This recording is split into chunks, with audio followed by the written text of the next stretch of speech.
Hello दोस्तों, क्या हैदराबाद से हार कर भी टॉप 2 में पहुंच सकती है आरसीबी?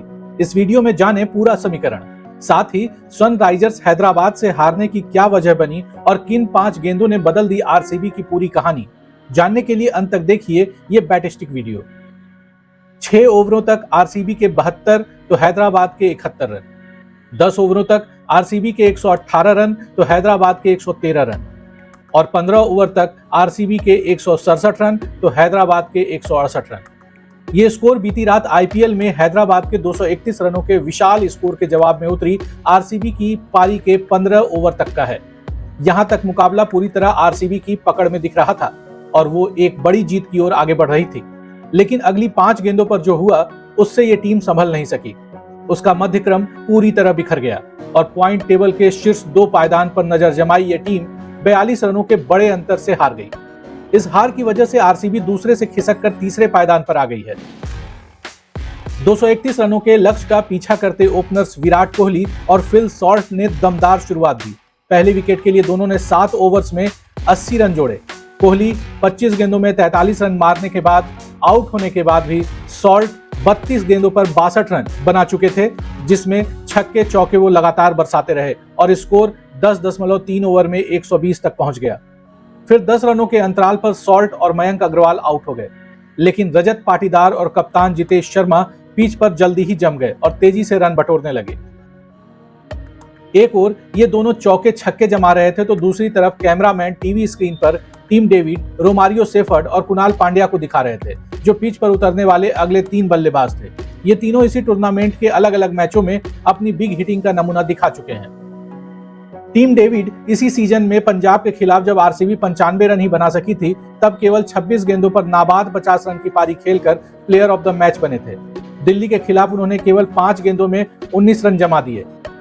इस मैच में कुणाल पांड्या 73 रनों की पारी खेलकर प्लेयर ऑफ द मैच थे, तो रोमारियो सेफर्ड चेन्नई के खिलाफ सीजन का सबसे तेज अर्धशतक 14 गेंदों पर नाबाद 53 रन बनाकर प्लेयर ऑफ द मैच बने थे। जितेश शर्मा और पाटीदार ने 16.3 ओवर तक यानी 16 ओवर 3 बॉल तक आरसीबी का स्कोर 173 रन पर पहुंचा दिया था। अब बची हुई 27 गेंदों पर 59 रन ही बनाने थे और आगे आने वाले बल्लेबाज टीम डेविड, सेफर्ड, कुणाल थे। लेकिन अगली 5 गेंदों में पूरा परिदृश्य बदल गया। ये ओवर ईशान मलिंगा डाल रहे थे। ओवर की दूसरी और तीसरी गेंद पर वो पाटीदार को परेशान कर चुके थे। चौथी गेंद पर उन्होंने अपनी डायरेक्ट थ्रो से पाटीदार को रन आउट कर दिया। 2 गेंद बाद ही मलिंगा ने सेफर्ड को 0 पर पवेलियन लौटा दिया। 17वें ओवर में जयदेव उनदकट ने कप्तान जितेश शर्मा को आउट किया और इसी के साथ केवल 5 गेंदों पर आरसीबी के 3 बल्लेबाज आउट हो गए।